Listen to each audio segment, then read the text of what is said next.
마태복음은 하늘나라를 열처녀가 신랑을 맞으러 나간 열처녀에 비유하고 있습니다.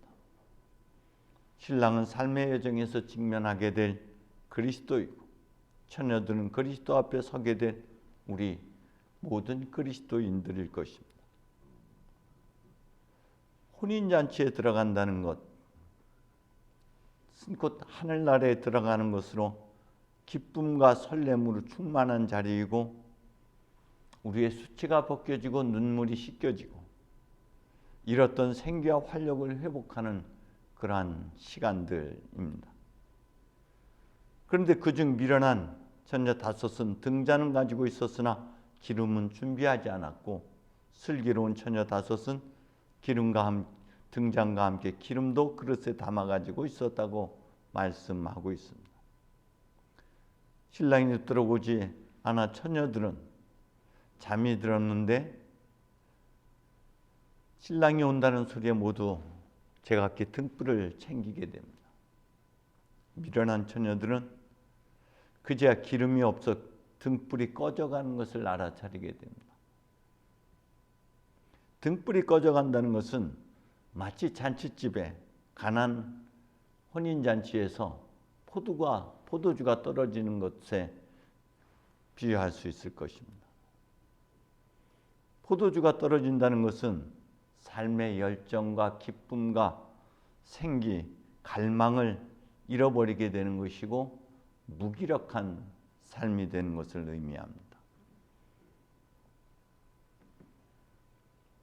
그들이 기름을 사러 간 사이에 신랑이 왔고 슬기로운 처녀들은 신랑을 맞이하게 됩니다. 그런데 기름을 사러 갔다 온 미련한 처녀들이 들어가려고 했지만 이미 문이 잠겨졌습니다. 뒤늦게 주님 문 좀 열어달라고 간청했으나 주님은 나는 당신들이 누군지 모른다고 외면합니다. 여기서 우리는 마태복음 7장을 다시 연상하게 됩니다. 주님 하고 부른다 하여 하늘나라에 들어가는 것이 아니다. 하늘에 계신 아버지의 뜻을 실천하는 사람이라야 들어간다라고 말씀하고 있습니다. 그렇죠. 하늘나라에 들어가는 것은 하나님의 말씀을 실천하는 삶, 그것이 등불을 밝히는 삶이죠.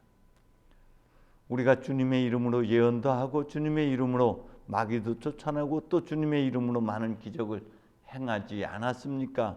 라고 말하지만 주님은 악한 일을 일삼는 자들아 나는 너희를 도무지 알지 못한다고 말합니다. 지금 내 한 말을 듣고 그대로 실행하는 사람은 반석 위에 집을 짓는 슬기로운 사람, 곧 슬기로운 처녀들과 같은 것이고 내 한 말을 듣고도 실행하지 않는 사람은 모래 위에 집을 짓는 어리석은 사람, 기름 준비하지 않은 못한 미련한 사람과 같다고 말씀하고 있습니다. 그렇게 슬기로운 사람은 지금 하나님의 말씀에 순종하는 삶을 살아가는 사람들이고 미련한 사람, 어리석은 사람은 자기 생각과 고집과 탐욕을 살아가는 사람들일 것입니다.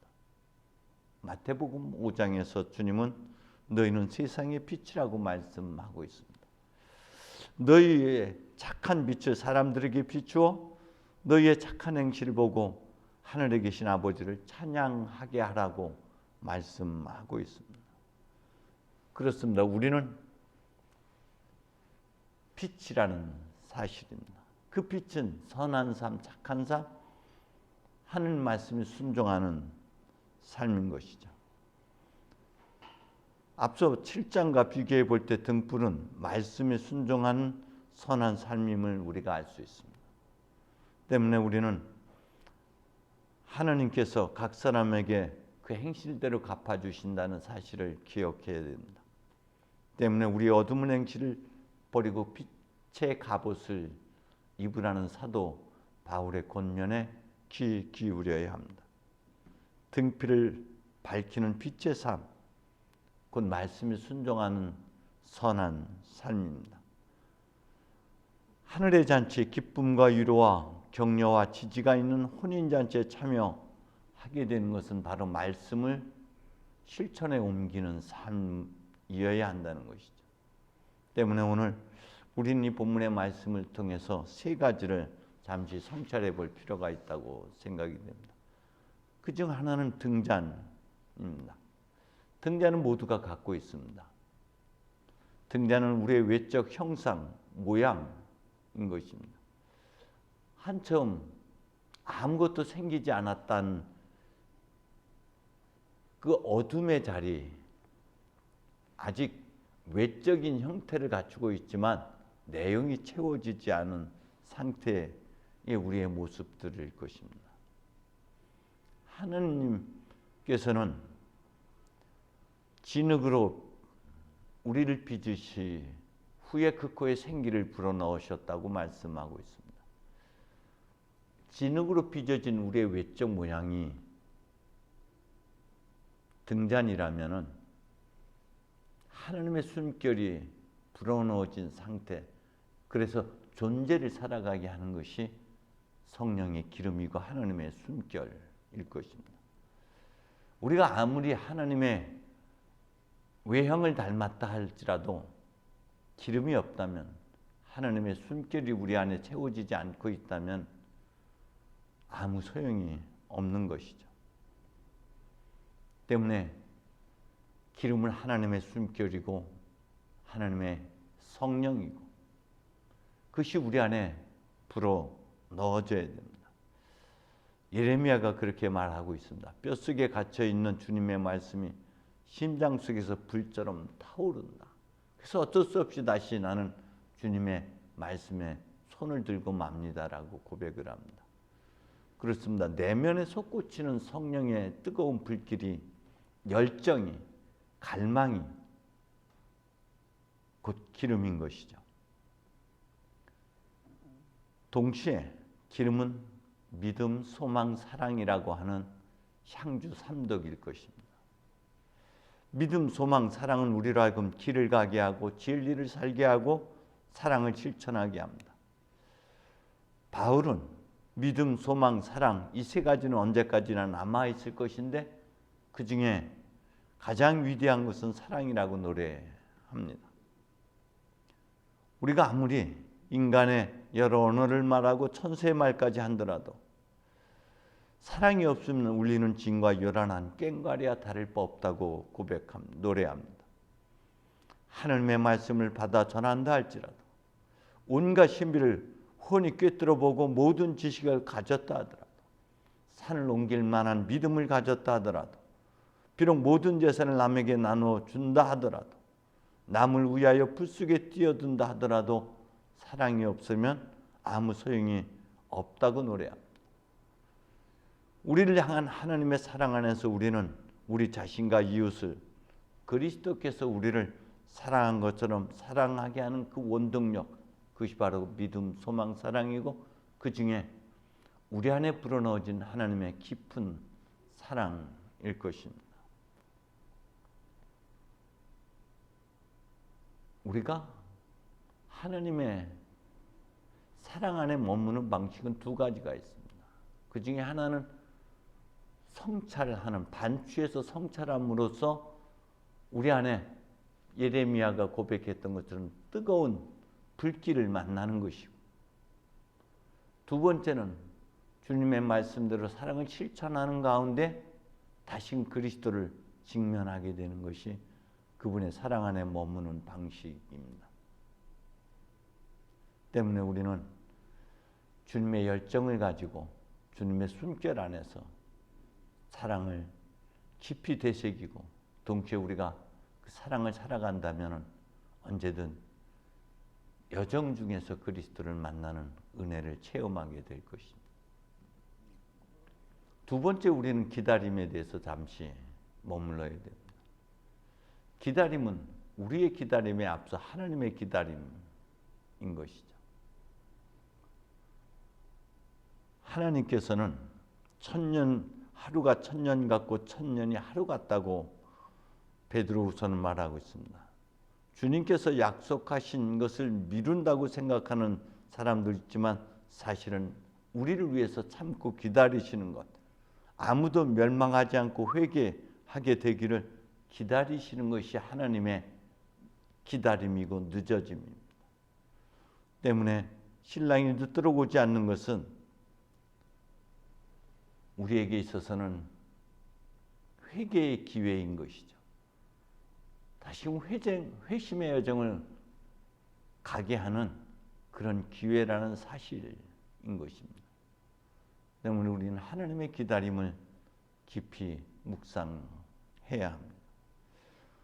세 번째는 내 안에 이중성, 양면성, 곧 빛과 어둠, 선과 악, 밤과 낮이 합쳐진 존재라는 것이죠. 열은 완전함을 의미합니다. 그런데 그중 다섯은 슬기롭고 그중 다섯은 미련하다고 말씀하고 있습니다. 그 둘 다가 우리에게 속해 있는 빛과 어둠이고 밤과 낮이고 선함과 악함들입니다. 이 다섯 미련한 다섯도 내 안에 있고 슬기로운 처녀 다섯도 역시 나 자신인 것이죠. 우리에게 선함과 악함, 하나님의 숨결과 땅에 속한 육체적인 삶이라는 이중성 안에 우리가 살아가고 있다는 사실입니다. 행합이 없는 믿음 안에 거하는 것도 우리 자신이고, 믿음, 소망, 사랑으로 뜨거운 가슴을 갖고 살아가는 것도 또한 우리의 다른 면모입니다. 머리로 생각하고 살아가는 사람도 나이고, 뜨거운 가슴을 부여잡고 살아가는 이도 또한 나 자신인 것이죠. 이번 피정을 가는데 아침에 집을 떠났는데 쌍무지개를 보게 됐어요. 근데 무지개를 보는 순간 하나님의 약속이 떠올랐습니다. 그 약속이 나를 향한, 우리를 향한 하나님의 약속 혹은 예언의 말씀들이었습니다. 그것을 다시 한번 상기하게 하는 그런 시간이었습니다. 피정관에 들어갔는데 그 머릿돌에는 내 사랑 안에 머물러 있으라는 성구가 새겨져 있었고, 성찬례를 드리기 위해서 성당으로 올라가는 계단에는 소리 없는 소리를 들으라는 그런 문구가 써 있었습니다. 그리고 제 방으로 들어가는 문 앞에는 경청하라는, 귀를 기울이라는 문구가 새겨졌는데 그 세 개가 저한테 계속 피정 중에 좋은 화두로 작용이 됐습니다. 내가 그리스도의 사랑 안에 그 사랑을 곱씹지 못할 때, 내 생각에 머물 때 내 안에는 좌절감도 패배감도 무기력함도 동시에 보게 됩니다. 그러나 깊이 성찰하고 주님의 사랑 안에 머물러 있을 때 예레미야처럼 뜨거운 가슴과 만나게 되고 다시금 선한 열정과 갈망을 보게 됩니다. 그렇죠. 우리는 삶의 여정에서 금방 식어질 때가 많아요. 열정을 잃어버리고 기쁨도 잃고 삶의 의미도 상실하고. 그런데 그럴 때 우리는 멈춰야 됩니다. 그리고 주님의 침묵 안으로 들어가서 주님의 음성을 들을 수 있어야 됩니다. 그럴 때만 다시금 우리가 생기를 되찾게 되고 열정을 회복하게 되고 그리스도께서 우리를 사랑하는 것처럼 사랑의 삶을 살아갈 수가 있게 되는 것이죠. 그 사랑의 삶이 곧 선한 삶이고 그것이 빛을 밝히는 삶인 것입니다. 때문에 주유소는, 기름을 사러 가는 자리는 침묵의 자리입니다.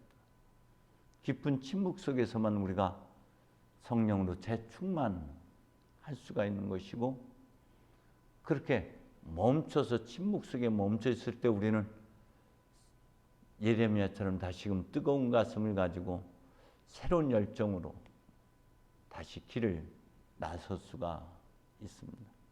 이번 한 주간에도 저 여러분이 멈춤의 시간, 침묵의 시간 안에서 그리스도와 만나는 귀한 시간이 되기를 간절히 소망합니다. 성부와 성자와 성령의 이름으로.